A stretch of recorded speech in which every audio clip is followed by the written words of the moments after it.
Welcome, ladies and gentlemen, to PWR Feedback Friday, the return of Feedback Friday. Damian Nelson sitting here alongside David Hero. David, how you been for the last couple of weeks here on a Friday? I'm fantastic. I'm glad to be back on a Friday. Is that right? Yes. Well, I'm not sure you're going to be after we get to some of our viewer comments from last week's episode, which was the 2013 Pro Wrestling Awards. And let's start with one comment from our YouTube channel. This comes from a user by the name of Juanito Shet, who says, and I quote, I agree with some of the people that have already commented here. David Hero was saying that wins and losses don't matter in pro wrestling about a year ago, and now that excellent wrestlers like Daniel Bryan get recognized for their diverse talents, he's saying that wins and losses do matter. So what gives, David? You contradicted yourself in this video, and you've contradicted your way of criticizing the performers of the business. You, in short, have no idea what it is you want out of pro wrestling. Wow. Well, I do know what I want. I want consistency. But when it's someone like Daniel Bryan that has yet to win the big match, it does matter his wins and losses. Guys like The Rock and John Cena and Stone Cold and Hulk Hogan have a legacy of winning big matches. So after they've got several of their big wins, it doesn't matter if they win or lose going forward. Daniel Bryan went from being in the world title picture to now being a part of the Wyatts. Obviously, wins and losses were a big role in him, and that's what I honestly feel about wins and losses. Next comment comes from Zuri Frazier, who says, this also from YouTube, who says, and I quote, I agree with David's argument at the end. John Cena was the superstar / wrestler of the year, plain and simple. Absolutely. I mean, who had bigger wins than John Cena? Defeated CM Punk, defeated The Rock, defeated Ryback, made Mark Henry tap. So defeating CM Punk now is an accomplishment? No, because CM Punk doesn't have anything to hold up his shorts right now. When he beat CM Punk, you know, he was coming fresh off of the world champion of his world title run. Next comment comes from a YouTube user by the name of Player Diaz, who says, and I quote, Dave is such a mark for the business. Aren't we all? Well, yeah, duh. He in no way, shape, or form is a fan. You know what's funny? That's insulting. You know what's funny is people that use the term marks are the marks because they obviously believe everything. I'm happy to be a mark. Yeah, but you don't say you're a mark. I'm a mark. Okay, you're a mark. He in no way, shape, or form is a fan. He judges on what makes a great wrestler on how much money they make. That's right. Okay, so when a business doesn't make any money, is it a successful business? No. Hulk Hogan was not a great wrestler. He was a great entertainer. Daniel Bryan is the wrestler of the year because he is a great wrestler. He has main evented more Raws than anyone this year. Okay. Let me know when Daniel Bryan sells out the Pontiac Silverdome with 93,000 people. He also main evented the same amount of pay-per-views as John Cena. And what were the draws? What were the buy rates? Swing and a miss. I think that's what Vince McMahon called it, right? I would also like to say that AJ Lee is the best wrestler and entertainer in the WWE. Her wrestling skill is outstanding.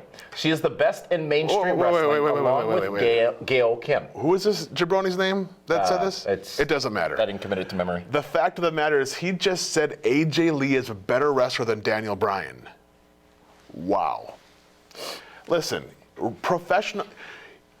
It's now called World Wrestling Entertainment. They are now a television company. They just launched a network. It's about making money and keeping the shareholders happy. Obviously, as talented as Daniel Bryan is, and he is tremendously talented and tremendously organically over with the home audience, he's not making the money. You don't see a ton of yes, yes, yes, and no, no, no t-shirts. Well, especially now that he's wearing overalls. But even leading up to that. You did. Come on, let's be real. You not did. As many as a John Cena or a CM Punk. Correct. Okay? It's cheap to go like this every week, but invest the $25 in the t-shirt. How's your Dixieland t-shirt wearing nowadays? You know what? It's I enjoy it. We got a lot to talk about tomorrow, by the way, on Primetime about last night's Impact Wrestling. What a cluster, how do they say? Frick of a main event match Something like where that. AJ Styles lost the TNA World Heavyweight Championship. Can't wait to hear your thoughts on that. We'll talk about that tomorrow on Primetime Saturday night. But continuing here along the course of we're back on a Friday, and I was feeling good, and now I'm being attacked. Isn't that amazing? Well, let's go to a general attack now on our show in general. Okay. This comes from Anubis Ra. God bless you.